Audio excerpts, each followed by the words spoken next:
Hello दोस्तों, कैसे हो आप सभी लोग। आशा है आप सभी लोग अच्छे होंगे, स्वस्थ होंगे और मस्त होंगे। तो आओ हम इस वीडियो में पढ़ते हैं हाई स्कूल के एक महत्वपूर्ण टॉपिक बहुपद के बारे में। बहुपद से हमारे बोर्ड एग्जाम में क्वेश्चन बहुत पूछे जाते हैं और बहुपद बोर्ड एग्जाम के लिए नहीं जरूरी है, ये हर क्षेत्र में प्रयोग किया जाता है बहुपद का। जैसे समीकरण जो बनते हैं ये फिजिक्स में भी बनते हैं, केमिस्ट्री में भी बनते हैं। तो बहुपद को हल करना, बहुपद के बारे में जानना है बहुत ही जरूरी है। तो आओ हम बात करते हैं बहुपद के बारे में। बहुपद क्या है? तो बहुपद नाम ही से पता चल रहा है। बहु मतलब बहुत, पद मतलब पद, मतलब बहुत से पद मिलकर बहुपद का निर्माण करते हैं। तो इनमें बहुत से पद क्या हुए? बहु मतलब बहुत, पद का मतलब पद, बहुत पद। तो ये परिभाषा थोड़ी अधूरी अधूरी है कि बहुत से पद क्या हुए। तो जैसे कोई पद होता है तो पद होते हैं दो प्रकार के, एक हमारा होता है चर पद और एक होता है अचर पद। एक होता है हमारा अचर पद। अचर पद वे होते हैं, जितनी भी संख्याएं होती वो होती हैं अचर पद। जैसे एक हुआ, दो हुआ, तीन हुआ, चार हुआ, पांच हुआ, ये हुई, जिनका मान फिक्स होता है उन्हें हम कहते हैं अचर पद। चर पद होते हैं X Y Z A B C D, सब होते हैं चर पद। जिनका मान फिक्स नहीं होता उन्हें हम कहते हैं चर पद। तो इससे आप परिभाषा हो जाएगी कि चर एवं अचर पद मिलकर बहुपद का निर्माण करते हैं और इन पर चर पद पे एक समान घात होती है। जैसे एक हुआ चर पद एक्स हुआ और अचर पद, चर और अचर पद से मिलकर बहुपदों का निर्माण होता है। जैसे कि हो गया हमारा 2x + 3। तो अगर यहां देखा जाए दो कैसा पद है? अचर पद है, तीन भी अचर पद है और x है चर पद। तो ये हमारा हो गया बहुपद। मतलब बहुपद वे होते हैं जिनमें चर पद हो या अचर पद हो, अकेला अचर पद हो या अकेला चर पद हो, मतलब उनमें चर और अचर पद होंगे। ये हमारा हुआ बहुपद। तो बहुपद की एक खास बात यह है कि एक होती है बहुपद की घात।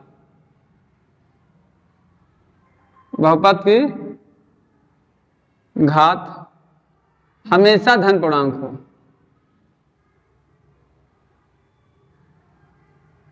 धन पूर्णांक हो तब तो बहुपद होगा, अन्यथा बहुपद नहीं होगा। जैसे कि ये हुआ तो इसमें घात कुछ नहीं तो कितनी है? एक। बहुपद की जो घात होती है, बहुपद की घात हमेशा धन पूर्णांक हो। और बहुपद की जो घात हुई, बहुपद से पूछा जाए घात किसे कहते हैं, तो किसी बहुपद में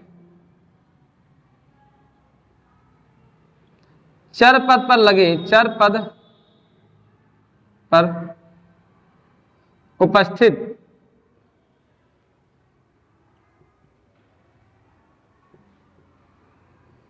अधिकतम घात को बहुपद की घात कहते हैं। अधिकतम घात को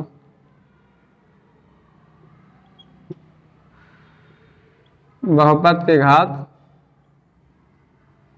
कहते हैं। और बहुपद की घात हमेशा पूर्णांक होनी चाहिए, तब तो बहुपद। जैसे अगर यहाँ पर इसकी घात पूछी जाए तो यहाँ चर पद यही हुआ, तो चर पद की घात कितनी हो गई हमारी? एक हो गई। जैसे ये हुआ हमारा 2x² + 3x की पावर 1/2 है +3। अगर पूछा जाए बहुपद है कि नहीं, तो देखो इनमें चर पद है, दो एक संख्या है, या अचर पद हो गई। चर पद मतलब क्या हुआ? x, ये भी हुआ, लेकिन ये बहुपद नहीं है। बहुपद नहीं है, क्यों कारण नहीं? इसका मुख्य कारण ये है कि देखो यहाँ पर घात कितनी है? 2, जबकि यहाँ घात कितनी है? 1/2। और जबकि हम पढ़ चुके कि घात, बहुपद की घात हमेशा धन पूर्णांक ही होनी चाहिए, अन्यथा बहुपद कहलाएगा नहीं। तो ये हमारा बहुपद नहीं हुआ। जैसे ये हो गया 2x की पावर 3, 5x², 7x + 6। तो यहाँ घात देखी जाए, हम बता चुके किसी बहुपद में चर पद पर उपस्थित अधिकतम घात को बहुपद की घात कहते। तो देखो ये देखिए यहाँ पर घात कितनी है? 3। यहाँ पर घात कितनी है? 2। हमको चरपद से मतलब होता है, चरपद की घात से मतलब होता है, चरपद की घात को ही बहुपद की घात कहते हैं। और यहाँ कुछ नहीं, घात कितनी हो गई हमारी? 1। तो यहाँ घात कोई हमेशा एक धन पूर्णांक है, तो धन पूर्णांक है मतलब भिन्नात्मक ना हो, भिन्नात्मक ना हो। यहाँ ये इसलिए नहीं हुआ चूंकि 1/2 है, 1/2 है। तो यहाँ पर घात सही है, कोई दिक्कत नहीं है, तो ये बहुपद है, बहुपद है। चूंकि घात धनात्मक है देखो बहुपद की निशानी केवल यही होनी चाहिए कि हमेशा जो चर पद की घात होनी चाहिए वो धनात्मक होनी चाहिए। चर पद की घात है बहुपद की घात कहलाती है। तो अगर यहाँ घात पूछे जाए तो अधिकतम घात कितनी है, 3 है, तो ये बहुपद की घात हो जाएगी। तो ये बहुपद भी हमारा हो गया। जैसे कि 2x की पावर माइनस का 3 है, 5x प्लस 6 है, ये बहुपद नहीं है, बहुपद नहीं है। इसका मुख्य कारण देखो यहाँ पर घात कैसी हो गई, माइनस, और जैसे घात माइनस हो जाएगी तो बहुपद नहीं होगा। घात हमेशा धन पूर्णांक हो तब तो बहुपद होगा, अन्यथा बहुपद नहीं होगा। तो इसका स्क्रीनशॉट ले लो, फिर इनके आगे के बारे में बताएं।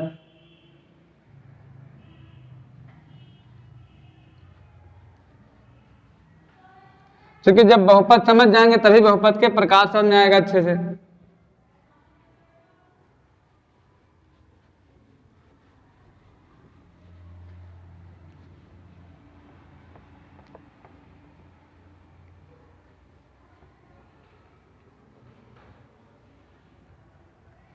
तो जैसे हमारा ये हुआ x है प्लस 1/x, 1/x। अब पहचानने दे जाएगा कि बहुपद है कि नहीं। तो जैसे ये x है, अगर यहाँ पर घात x कुछ नहीं तो प्लस है, और अगर ये ऊपर जाएगी तो कैसी हो जाएगी, हमारी माइनस में हो जाएगी। तो उस आधार पर ये बहुपद नहीं है, बहुपद नहीं है। क्योंकि बहुपद की घात हमेशा कैसे होनी चाहिए, प्लस में होनी चाहिए, तो हमारा बहुपद नहीं है। x² 3x प्लस 2 है, तो ये बहुपद है। क्योंकि इसकी घात सभी धनात्मक है, कोई दिक्कत नहीं, ना तो भिन्नात्मक है और ना तो ऋणात्मक है। अगर इसकी घात पूछी जाए तो इसकी घात हो गई हमारी 2 हो गई। जैसे ये हुआ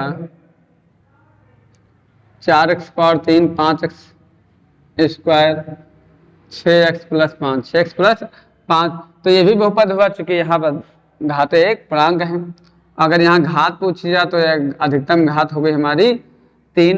अब इनसे गुणांक से भी क्वेश्चन पूछे जाते हैं। जैसे हमसे पूछा जाए x³ का गुणांक, x³ का गुणांक, तो x³ का गुणांक का मतलब किसी चीज का गुणांक का मतलब उसके गुणे में क्या चीज है। तो x³ के गुणे में कितना है हमारा 4 हुआ। उसी प्रकार कह सकता था x² का गुणांक, तो x² गुणे में कितना है 5 है। x का गुणांक x के आगे 6 है, बाकी बच्चा वाला अचर पद होता है जिनके साथ x ना हो तो कितना है हमारा 5 है। ये हमारा हुआ x का गुणांक। तो ये हमारा हुआ x² का गुणांक, ये हमारा हो जाएगा x का गुणांक, और ये हो जाएगा अचर। तो अच्छे से समझ में आएगा कि बहुपद है क्या चीज। बहुपद में होते हैं x होते हैं, x भी हो सकता है, y भी हो सकता है, संख्या भी होती हैं, अकेला भी हो सकता है, x अकेला भी y हो सकता है। तो हमारे क्या होंगे बहुपद। और बहुपद की एक ही खास बात है कि उसमें जो घात होनी चाहिए ऋणात्मक ना होनी चाहिए, ना ही भिन्नात्मक होनी चाहिए। तभी मतलब भिन्नात्मक ना होनी चाहिए तब तो बहुपद है, अन्यथा बहुपद नहीं होगा। तो अब देख रहे हैं कहीं बहुपद की घात 2 तो कहीं बहुपद की घात 3 है। तो कहीं बहुपद में देखो ये बहुपद के पद होते हैं, 1 पद 2 पद और 3 पद। तो कहीं पर 1 2 3 4 पद हैं। तो इस आधार पर बहुपद का प्रकार देखो, एक कहीं पदों के आधार पर देख लिया तो घात के आधार पर, कहीं घात 1 तो कहीं घात 2 तो कहीं घात 3। तो अब हम पढ़ेंगे बहुपद के वर्गीकरण, मतलब बहुपद के प्रकार, बहुपद के प्रकार। क्योंकि अब समझ में आ गया बहुपद होता क्या चीज है।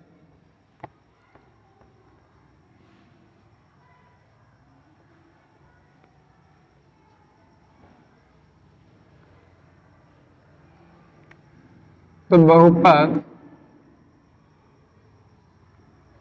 के प्रकार, तो बहुपद का प्रकार का वर्गीकरण 2 आधार पर हुआ है। एक हुआ है घात के आधार पर,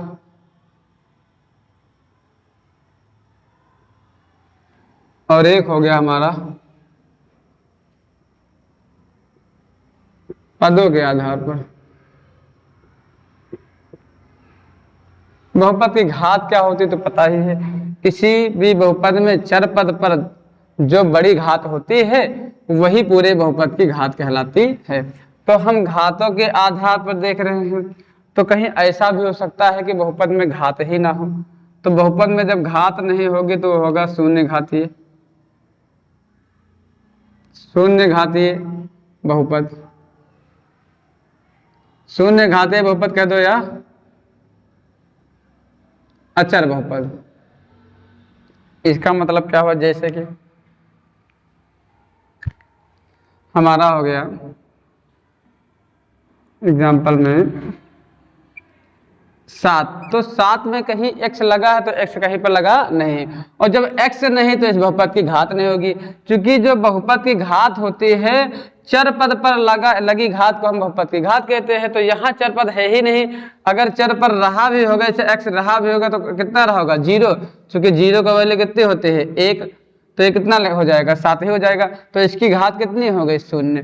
तो शून्य घात में देखा जाए कि यहाँ पर x y नहीं होता तो इसे हम अचर बहुपद भी कह सकते हैं। एक ऐसा बहुपद जिसकी घात 0 है उसे शून्य घातीय बहुपद कहते हैं। शून्य घातीय बहुपद का दूसरा नाम अचर बहुपद है, इसलिए चूंकि वहां केवल संख्याएं होती हैं, मतलब जिनमें केवल संख्या होती है। हम बता चुके हैं चर एवं अचर पद से मिलकर, तो ये चर ही पद तो है ना। अचर पद हुआ जैसे 6 हुआ, ये 7 हुआ, 8 हुआ, इनकी घात सारी कितनी है 0 हुई।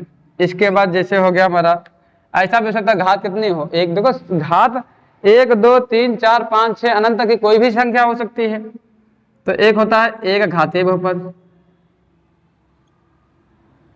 एक घातीय बहुपद, ऐसा बहुपद जिसकी घात 1 हो। इसके बाद जैसे द्विघातीय हो सकता है,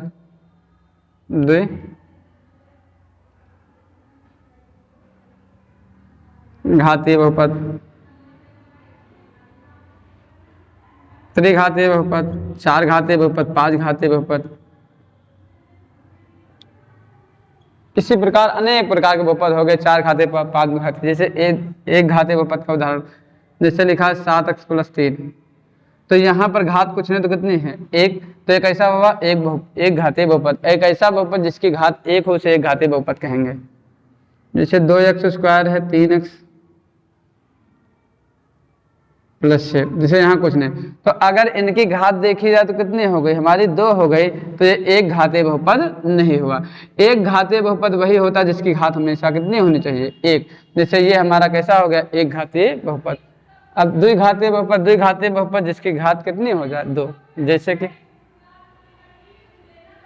2x² 5x + 6, तो यहाँ पर घात 2 है, यहाँ पर घात कितनी है, एक बहुपद की घात वही होती है जो बड़ी होती है, तो 2 बड़ी है ना, तो इसकी घात कितनी है 2, तो द्विघातीय बहुपद हुआ। उसी प्रकार 3 घातीय, जैसे 3 5x² 6x + 6, तो यहाँ घात देखी जाए बड़ी घात कितनी हुई 3, तो ये क्या हुआ त्रिघातीय।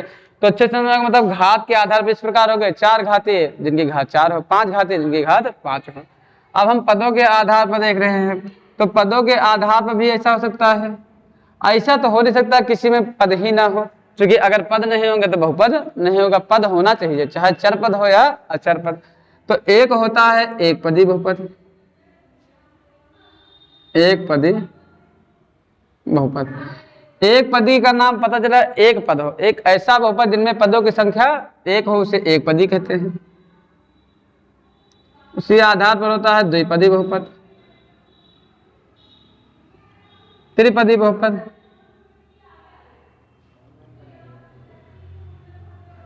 चतुर्थपदी बहुपद, 5 पदी बहुपद। तो इसे एक पदी बहुपद जिनमें पदों की संख्या 1 हो, जैसे लिखा है 2x, इनमें पद कितने हैं 1 ही तो हुआ। जैसे 7y लिखा है, इनमें भी पद कितने हैं 1, मतलब प्लस माइनस में कुछ ना हो तो उसे हम कहेंगे एक पदी बहुपद। जैसे ये है 2x + 3, तो इनमें एक पद ये हुआ दूसरा पद ये हुआ तो द्विपदी हो गया। 2x - 3 एक पद 2 पद, तो ये हुआ द्विपदी। उसी प्रकार जिनमें 3 पद हो उसे 3 पदी कहेंगे। 5x + 6, जैसे एक पद 2 पद और 3 पद, तो ये हुआ बहुपद के प्रकार। बहुपद का जो प्रकार होता है 2 आधार पर होता है, घात के आधार पर एक, पदों के आधार पर। घात के आधार पर ये हुआ, पदों के आधार पर ये हुआ। तो हम यहाँ पर देखो बोर्ड परीक्षा में सबसे ज्यादा पूछा जाता है द्विघात बहुपद के बारे में, और द्विघात बहुपद के बारे में ही हम अच्छे से पढ़ेंगे। तो इनका स्क्रीनशॉट ले लो, फिर इनके हम द्विघात बहुपद के बारे में अच्छे से पढ़ें। इनसे जितने भी ऑब्जेक्टिव वाले, चूंकि अब 20 नंबर का OMR पूछा था, तो इनसे ऑब्जेक्टिव के क्वेश्चन भी बहुत पूछे जाते हैं।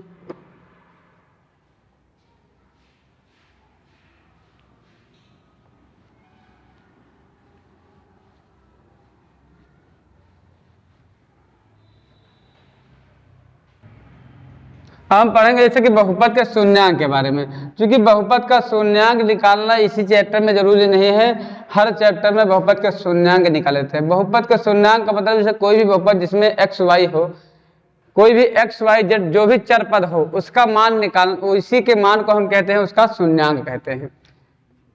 बहुपद का शून्यांक, बहुपद का शून्यांक कहो उसे क्या कहो, मूल। मूल को या शून्यांक दोनों बात एक ही हो। तो शून्यांक कहते किसे हैं? तो किसी बहुपद में,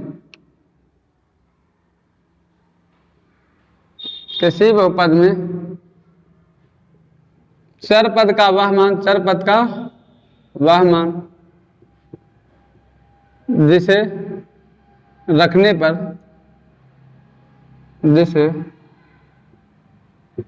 बहुपद में रखने पर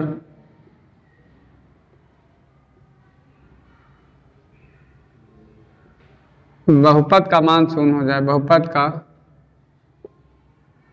मान शून्य हो जाए,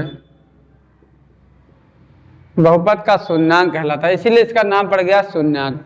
एक ऐसा जैसे कि हम निकाल रहे हैं, इनसे ऑब्जेक्टिव क्वेश्चन बहुत ज्यादा बनते हैं। जैसे लिखा है 2x + 3 या 2x + 4 का शून्यांक ज्ञात करो, शून्यांक ज्ञात करो। तो कभी भी शून्यांक निकालना हो जिस पद का, उसे बराबर मान लो 0। शून्यांक का मतलब x का मान होता है। देखो यहां बताया किसी बहुपद में चर पद का, चर पद मतलब x का वह मान जिसे बहुपद में रखने पर बहुपद का मान शून्य हो जाए। तो इसे, इसमें हम इसका शून्यांक निकालना चाहते हैं, शून्यांक कह दो या मूल। तो इसे सबसे पहले बराबर मानो 0। हमें x का मान निकालना, इस 4 से हमसे मतलब नहीं है, तो ये प्लस में उधर जाएगा तो हो जाएगा माइनस में। हमें x का मान निकालना है, इस 2 से मतलब नहीं है। तो जो चीज गुणे में होती है वो हमेशा चली जाती है बटे में। जिस संख्या से ऊपर काटते हैं उसी संख्या से नीचे काटते हैं। 2 × 1 = 2, तो 2 × 2 = 4। तो x का मान -2 आ गया, -2 बटे में 1 लिखो चाहे न लिखो। तो ये हुआ इसका शून्यांक। अगर इसे इसका सत्यापन करना है तुम्हें, क्योंकि परिभाषा के हिसाब से क्या बताया जा रहा है कि x का वह मान जिसे रखने पर इसका मान शून्य हो जाए। तो देखो अगर यहाँ पर x का मान रखोगे तो इस पूरे का मान शून्य हो जाएगा। देखो x का मान -2 है तो -2 लिख लिए, +4 हो। 2 × 2 = 4 है, -4 है, +4, टोटल हमारा आ गया 0। तो ये बहुपद का शून्यांक उसे ही कहते हैं जैसे रखने पर बहुपद का मान शून्य हो जाए। तो बहुपद का शून्यांक कभी भी किसी चीज का निकालना तो बराबर मान लो 0, तुरंत शून्यांक उसका निकल जाएगा। ये भी बात हमेशा ध्यान रखने से बहुविकल्पीय क्वेश्चन पूछे जाते हैं। जैसे यहाँ पर घात कितनी है 1, तो इसका शून्यांक कितना आया 1। अगर घात 2 है तो उसका शून्यांक आएगा 2। मतलब किसी भी बहुपद में जो शून्यांक होता है, जितने घातीय बहुपद उतने ही उसके शून्यांक होंगे। जैसे 1 घातीय बहुपद तो उसका शून्यांक 1 होगा, 2 घातीय बहुपद तो उसका शून्यांक 2 होगा, 3 घातीय बहुपद तो उसका शून्यांक 3 होगा। जैसे अगर हमें इसका निकालना है शून्यांक, +9 का शून्यांक ज्ञात करो, तो x + 9 बराबर मान लो 0। ये प्लस में उधर जाए कैसा हो जाएगा माइनस में, तो ये इसका हो गया शून्यांक। अब ये तो एक घातीय हो, जैसे कोई द्विघातीय हो, का शून्यांक ज्ञात करो। और ये इस तरह के सवाल का एक पूरा चैप्टर है, इसे कहते हैं गुणनखंड। जैसे अगर यहाँ पर ऐसा तो नहीं उधर कर दे जाए, तो जब घात 2 होती तो उसका हम करते हैं गुणनखंड, और गुणनखंड के जरिए इसका मान निकाला जाता है। ये हुआ द्विघात बहुपद, और द्विघात बहुपद एक पूरा चैप्टर ही है, उसमें यह गुणनखंड ही करेंगे। तो ये बहुत ही जरूरी है और हर चैप्टर में इनसे सवाल पूछे जाते हैं। 2x² 5x प्लस 6 बराबर हमेशा मान लो 0। कभी भी गुणनखंड करना हो, गुणनखंड करने का मतलब इनमें x का मान निकालना, x का मान ही क्या कहलाता है, शून्यांक। तो देखो इनका इनसे गुणा करो, कुछ नहीं, यहाँ कितना है 1, 6 का नाम 6। तो हम 6 को इस प्रकार तोड़ते हैं कि जोड़ने वाला या घटाने पर बीच वाला आ जाए, गुणा करने पर 6 आ जाए। तो हम 6 को तोड़े 3 दूनी 6 और 2 एक नाम 2। तो अगर हम 3 प्लस 2 करेंगे तो हमारा कितना हो जाएगा 5, और गुणा करने पर कितना हो जाएगा 6। मतलब इनमें क्या करते हैं, सबसे आगे पीछे वाले पद का आगे से गुणा करते हैं। 6 का नाम 6, कुछ नहीं तो 1 हुआ। अब 6 को इस प्रकार तोड़ते हैं कि जोड़ने घटाने पर बीच वाला 5 आ जाए और गुणा करने पर हमारा 6 आ जाए। तो हम तोड़ दे 3 दूनी 6, 3 प्लस 2 5 हो जाएगा। तो इस प्रकार देखो इनका हुआ। अब इनमें कोई परिवर्तन है, केवल 5x को हम किस रूप में ले सकते हैं, तो इसे ले सकते हैं 3x प्लस 2x। चूंकि 3 और 2 5x हो जाएगा, 3 दूनी 6 हो जाएगा, बराबर मान लिए हम 0। तो ये हुआ। x यहाँ हम ले लेंगे कॉमन, तो यहाँ x है, यहाँ x है, वही कॉमन लेते हैं जो दोनों के पास है। देखो यहाँ पर जब गुणनखंड करेंगे तो 4 पद बन जाएंगे। यहाँ x है, यहाँ भी x है, तो x ले लिया कॉमन, तो बचा x। यहाँ प्लस 3 अगर यहाँ देखा जाए 2 का नाम 2, 2 तय्यम 6, तो यहाँ 2 कॉमन हो रहा है। तो हमारा हुआ x प्लस 3 बराबर 0 हुआ। ये पद कभी भी गुणनखंड करो तो ये पद और ये पद हमेशा सेम आना चाहिए, तो ये सेम आ भी गया। x प्लस 2 बराबर 0। तो एक बार x प्लस 3 बराबर 0 के मान लेंगे, x प्लस 3 बराबर 0 को। इसको हम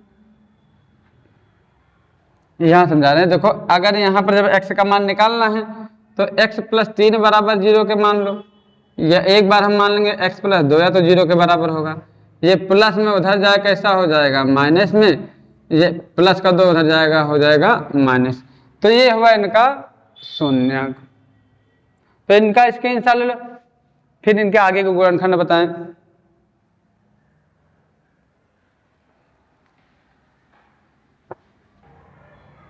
जैसे हमें निकालना है 2x स्क्वायर 5x प्लस 6 का शून्यांक,